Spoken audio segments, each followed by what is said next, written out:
Season के start में हम देखते हैं कि एक लड़की जिसका नाम सारा होता है वो अपनी ग्रैंड मदर के घर जाती है, जहां वो देखती है कि उसकी ग्रैंड मदर ज़ोंबी बन चुकी होती है। सारा डर के भागती है, जहां उसका बाप जोएल आकर उसे बचा लेता है। जोएल के साथ उसका भाई टॉमी भी होता है। वो सब वहां से बचकर निकलते हैं, जहां हर तरफ लोग ज़ोंबी बन रहे होते हैं। इतने में आर्मी वहां बम गिरा देती है, जिसकी वजह से उनकी गाड़ी भी उलट जाती है, लेकिन वो सब बच जाते हैं। फिर जोएल अपनी बेटी को उठाकर कहीं महफूज जगह छोड़ने जाता है, जहां उनको एक ज़ोंबी देख लेता है और उनका पीछा करने लगता है। वो बचकर भागते हैं। जब वो ज़ोंबी उनको पकड़ने वाला होता है तभी कोई उसको गोली मार देता है। वो एक सोल्जर होता है। जोएल बताता है कि हम ठीक हैं, हम ज़ोंबी नहीं हैं, लेकिन वो गोली चला देता है। इतने में टॉमी आकर उस सोल्जर को मार देता है, लेकिन सारा को गोली लग जाती है और वो मर जाती है। फिर हमें 20 साल बाद का सीन दिखाया जाता है, जहां एक बच्ची जंगल से निकलकर शहर की तरफ जाती है। वहां हर तरफ वीराना होता है, जैसे कभी लोग यहाँ रहते ही नहीं थे।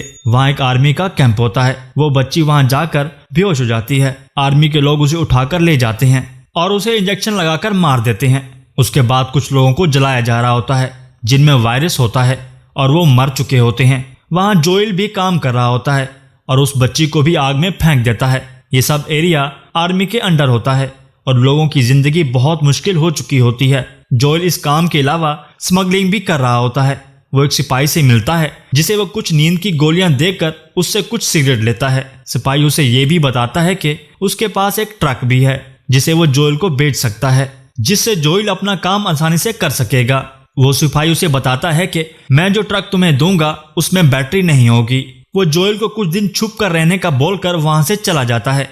फिर हम जोएल के दोस्त टेस को देखते हैं, जो एक डीलर से बैटरी के लिए बात कर रही होती है। वो उस डीलर को पैसे भी दे चुकी होती है, लेकिन डीलर वो बैटरी किसी और को बेच चुका है और पैसे भी खर्च कर चुका है। वो टेस को जाने नहीं देता, क्योंकि उसे पता होता है कि जब ये बात जोएल को पता चलेगी तो वो उसे जिंदा नहीं छोड़ेगा। इतने में वहां एक धमाका होता है। टेस को वहां से भागने का मौका मिल जाता है। जब वो बाहर आकर देखती है तो आर्मी और फायरफ्लाइज के लोग आमने सामने होते हैं। वो आर्मी से मदद मांगती है और बताती है कि वो फायरफ्लाइज में से नहीं है, लेकिन वो उसे गिरफ्तार कर लेते हैं। फिर हम देखते हैं कि एली ये सब सुन रही होती है। उसे फायरफ्लाइज के लोगों ने कैद किया होता है। उसके सब टेस्ट ठीक हैं, लेकिन उन लोगों से तंग आ चुकी है और वहां से निकलना चाहती है। फिर हम देखते हैं कि जोएल अपने एक दोस्त के पास जाता है, जिसके पास एक रेडियो है, जिस पर लोग बाहर की दुनिया की खबरें सुनते हैं। जोएल उसे सिपाही से ली हुई सिगरेट देकर अपने भाई टॉमी का पूछता है, जो सालों पहले वहां से भाग गया था, लेकिन 3 हफ्तों से उसका कोई मैसेज नहीं आया। जोएल इस बात से परेशान हो जाता है। वो अपने दोस्त से व्यू मेन टावर की लोकेशन पूछता है, जहां उसका भाई भाग कर गया था। वो उसे लोकेशन तो बता देता है, लेकिन साथ में वहां जाने से रोकता भी है, क्योंकि बाहर निकलना खतरे से खाली नहीं है, क्योंकि वहां ज़ोंबीज के अलावा आर्मी से भी खतरा है। जोएल घर जाता है और वहां से निकलने के लिए अपना सामान सेट कर रखता है और सो जाता है। रात को टेस भी आ जाती है, वो भी सो जाती है। अगली सुबह टेस जोएल को सब कुछ बता देती है, जो भी उसके साथ हो चुका है। जोएल ये सब सुनकर नाराज हो जाता है, क्योंकि टॉमी तक पहुंचने के लिए उसे बैटरी की जरूरत है। टेस उसे यकीन दिलाती है कि जिसने भी वो बैटरी खरीदी है हम उसको ढूंढ लेंगे और उससे बैटरी वापस ले लेंगे। दूसरी तरफ फायरफ्लाइज के लीडर मार्लिन से उसके लोग पूछते हैं कि क्यों हम लोग एक अनजान लड़की एली के लिए आर्मी से फाइट कर रहे हैं, जिस पर वो बताती है कि ये सब आर्मी का ध्यान भटकाने के लिए है। आज रात हम एली को लेकर रेडियो टावर तक पहुंच जाएंगे, और वो कागज पर लिखकर बताती है कि एली इतनी अहम क्यों है। फिर जोएल और टेस लोगों को पैसे देकर बैटरी खोज रहे होते हैं। फिर हम देखते हैं कि एली उस जंजीर को तोड़ने का नाकाम कोशिश कर रही होती है, जिससे वो बंधी होती है। इतने में मार्लिन वहां आ जाती है और वो एली को उसका बैग देती है, जिसमें उसका फेवरेट चाकू भी होता है। वो एली को खोल देती है। वो उसे बताती है कि वो इतनी खास क्यों है और समझाती है कि ये बात उसको किसी को भी नहीं बतानी चाहिए। दूसरी तरफ जोएल और टेस सुरंगों के जरिए शहर से बाहर जा रहे होते हैं। थोड़ा आगे जाकर वो एक डेड पॉइंट तक आ जाते हैं, जहां उनको खून नजर आता है। जब वो आगे जाकर देखते हैं तो वहां उन लोगों को मरा हुआ देखते हैं, जिनके पास बैटरी थी। वो बैटरी को देखकर समझ जाते हैं कि बैटरी खराब थी और वो लोग बेवकूफ बना रहे थे। जब वो आगे जाकर देखते हैं तो एली अपने फेवरेट चाकू से जोएल पर हमला कर देती है। जोएल एली को दूर धकेल देता है। फिर मार्लिन और उसके एक साथी सामने आती हैं, जो जख्मी होती हैं। जोएल मार्लिन को देखकर गुस्सा होने लगता है, क्योंकि उसने टॉमी को भड़काकर जोएल से अलग किया होता है। मार्लिन उसे कहती है कि इन बातों का टाइम नहीं है। वो कहती है कि हम एली को टावर लेकर जा रहे थे। एली का वहां जाना बहुत ज़रूरी है। वहां उनकी एक और टीम इंतज़ार कर रही है, लेकिन वो ज़ख्मी हो गई है। इसलिए वो जोएल को कहती है कि ये काम तुम करो, बदले में तुम्हें हर वो चीज़ दी जाएगी जो तुम चाहोगे। जोएल और टेस मान जाते हैं, लेकिन एली इसके लिए खुश नहीं होती। फिर मार्लिन उसे समझाती है कि तुम जोएल के साथ महफूज रहोगी। फिर एली अपना चाकू उठा लेती है और वो लोग वहाँ से निकल जाते हैं। अब उन्हें रात होने का इंतज़ार करना होता है, इसलिए वो जोएल के घर रुकते हैं। जोएल कुछ देर के लिए सो जाता है और एली किताब पढ़ने लगती है। जब जोएल जागता है तो वो एली को ये कहते सुनता है कि वो इस दीवार के पार जाना चाहती है, क्योंकि वो अपनी पूरी ज़िंदगी में कभी भी इस शहर से बाहर नहीं गई।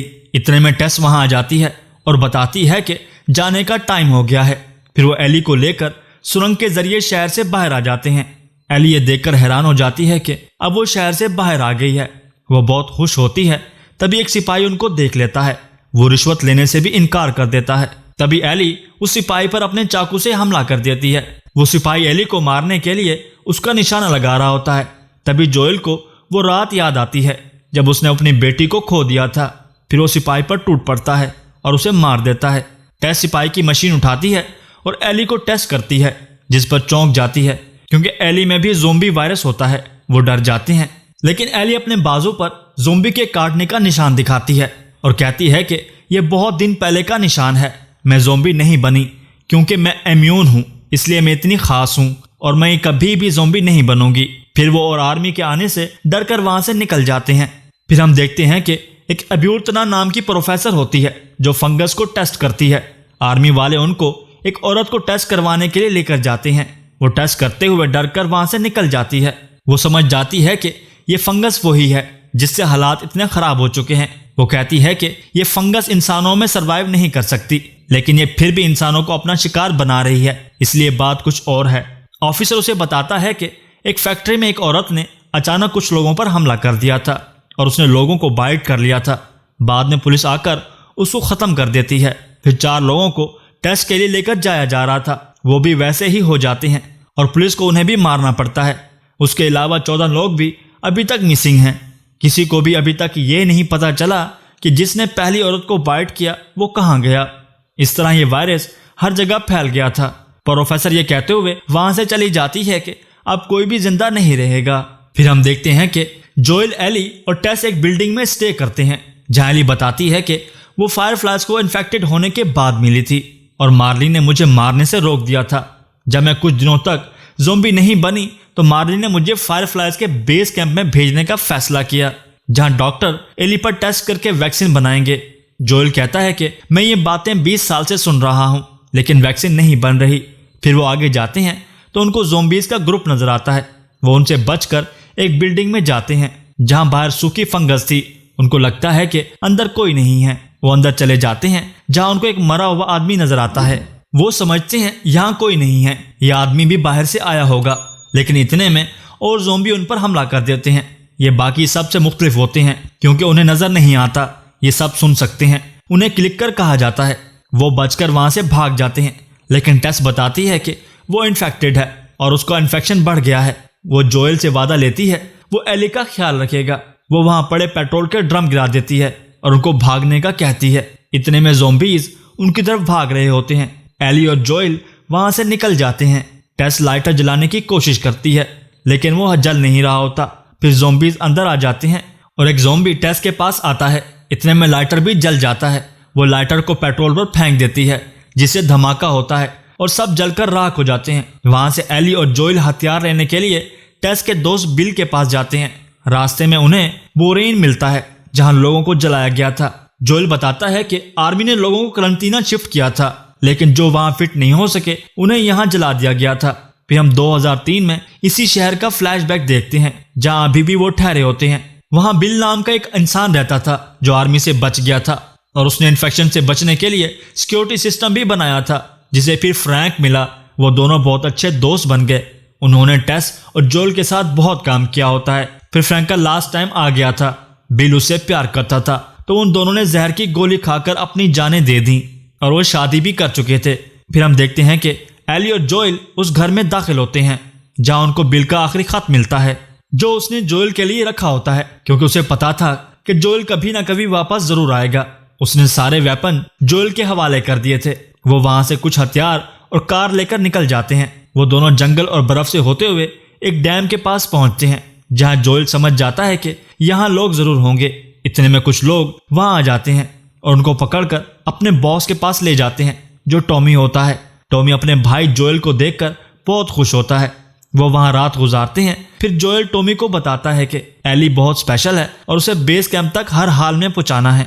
फिर अगले दिन जोएल और एली वहां से निकल जाते हैं। वो फायरफ्लाइज के बेस कैंप की बिल्डिंग के पास पहुंच जाते हैं, जहां कुछ लुटेरे उन पर हमला कर देते हैं। जोएल एली को बचाकर वहां से भाग जाता है, लेकिन वो जख्मी हो जाता है और कुछ दूर जाने के बाद वो बेहोश हो जाता है। फिर एली जोएल को उठाकर पास वाले घर तक ले आती है और उसका इलाज करने लगती है। फिर हम देखते हैं कि एली को कुछ लुटेरे कैद कर लेते हैं और उनका बॉस एली के साथ गलत हरकत करना चाहता है, लेकिन एली वहां से बचकर भाग जाती है और उसे जोएल मिल जाता है। वो उसे लेकर वहां से चला जाता है। फिर हमें 20 साल पहले फ्लैशबैक में एली की मां को दिखाया जाता है, जो प्रेग्नेंट होती है। वो भागकर एक बिल्डिंग में जाती है, जहां उसे एक ज़ोंबी काट लेता है। वो उसे तो जैसे तैसे करके मार देती है, लेकिन उसी वक्त वो एक बच्ची यानी एली को जन्म देती है। तभी वहां मार्लिन आ जाती है, जो एली की मां की सहेली होती है। वो उसे कहती है कि मेरी बच्ची की हिफाजत करना और मुझे मार दो, क्योंकि मैं अब ज़ोंबी बन जाऊंगी। और वो अपना चाकू एली के पास रख देती है, जो एली का फेवरेट है। फिर मार्लिन उसे मारकर एली को वहां से ले जाती है। फिर हम प्रेजेंट में देखते हैं कि फायरफ्लाइज के लोग एली और जोएल को पकड़कर अपने साथ ले जाते हैं। जब जोएल को होश आता है तो वो मार्लिन को देखता है और एली का पूछता है, जिस पर मार्लिन उसे बताती है कि वो अब उसे कभी नहीं देख सकेगा। और वो जोएल को पूरा सच बताती है कि जब एली पैदा हुई तो अपनी मां के इन्फेक्टेड होने की वजह से वो वायरस एली के दिमाग तक पहुंच गया और वहां जाकर एक्टिव हो गया। इसलिए जब भी एली इन्फेक्टेड हुई तो उसके दिमाग ने सिग्नल भेजा कि ये पहले से ही इन्फेक्टेड है, और इस तरह वो वायरस वहीं ख़त्म हो जाता था। मार्लिन बताती है कि अब डॉक्टर एली के दिमाग के उस हिस्से की सर्जरी करेंगे और दिमाग के उस पार्ट को निकालकर वैक्सीन तैयार करेंगे, जिससे एली तो मर जाएगी लेकिन दुनिया को शायद बचा लेगी। जोएल ये सब सुनकर हैरान हो जाता है, क्योंकि अब वो एली को अपनी बेटी समझता है। वो वहां गार्ड्स को मारकर एली तक पहुंच जाता है, जहां डॉक्टर सर्जरी की तैयारी कर रहे थे। वो डॉक्टर को भी मार देता है और एली को वहां से उठाकर भाग जाता है। जब एली को होश आता है तो जोएल उसे बताता है कि कुछ लुटेरों ने हमला कर दिया था और वहां और भी स्पेशल बच्चे थे, लेकिन वैक्सीन कामयाब नहीं हो रही थी। लुटेरों ने सबको मार दिया और मैं तुम्हें बचाकर यहाँ ले आया हूँ। एली नहीं मानती, लेकिन वो कसम खाकर एली को यकीन करवाता है। इस तरह एली उसकी बातों पर यकीन कर लेती है। अब वो टॉमी के पास वापस जाने लगते हैं और सीजन एंड हो जाता है।